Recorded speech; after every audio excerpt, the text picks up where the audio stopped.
স্বৈরাচারী শেখ হাসিনা আমরা দেখেছি যুদ্ধ পরবর্তীতে চট্টে যখন দুর্ভিক্ষ শুরু হয়েছিল সরকারি হিসাব মতে ৩৩,০০০, বেসরকারি হিসাবে প্রায় ১৫ লক্ষ মানুষ না খেয়ে রাস্তায় পড়েছিল। এইরকম একটি দুর্ভিক্ষের আভাস পাচ্ছি। আজকে মানুষের মৌলিক চাহিদা পূর্ণ হয়নি, নিজেদের মধ্যে হানাহানি। সেই আন্দোলনের মধ্য দিয়ে ২০২৪ সালে ৫ই আগস্টে ঢাকা বিশ্ববিদ্যালয় সকল স্কুল কলেজের ছাত্র, মেহনতি মানুষ, ঠেলাওয়ালা গাড়ি, সেই চা বিক্রেতা সহ বিভিন্ন শ্রেণী পেশার মানুষের আন্দোলনে স্বৈরাচারী শেখ হাসিনা এই দেশকে পালাতে বাধ্য হয়েছে।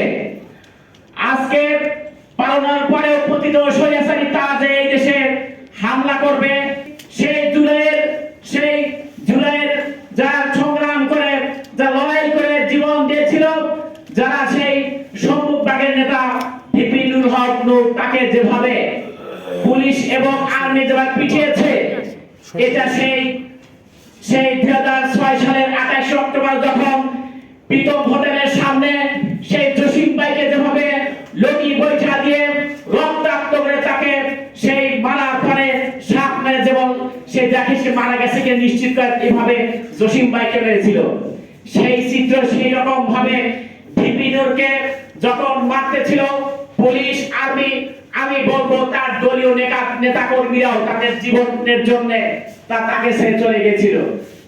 ভিপি নূর একা পড়েছিল, তাকে মারার উদ্দেশ্যে তারা ওই দিন হামলা করেছিল। আমি জানতে চাই, স্বরাষ্ট্র উপদেষ্টাকে বলতে চাই, আর্মি এবং পুলিশ কিভাবে ভিপি নূরকে ভাবে।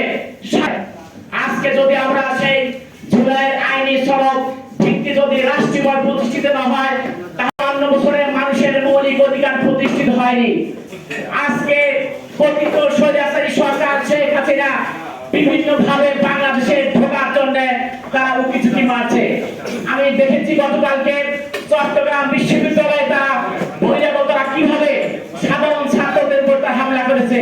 আমি দেখেছি ধান খাতে তারা দৌড় দিছে, সেই ধান খেতের উপরে তারা এভাবে কুপিয়েছে। চট্টগ্রাম বিশ্ববিদ্যালয়, বাংলাদেশ কৃষি বিশ্ববিদ্যালয়, বাংলাদেশের বিভিন্ন শিক্ষাঙ্গনে তারা অস্থিরতার জন্য তারা কাজ করছে। আমি মনে করি এই নিষিদ্ধ খুনি ছাত্রলীগ, আওয়ামী লীগ, যুবলীগ যারা আছে, এদেরকে শায়েস্তার জন্য একমাত্র একটি ওষুধ, সেটা হলো বাংলাদেশের সকল রাজনীতিকে ঐক্যবদ্ধ হবে।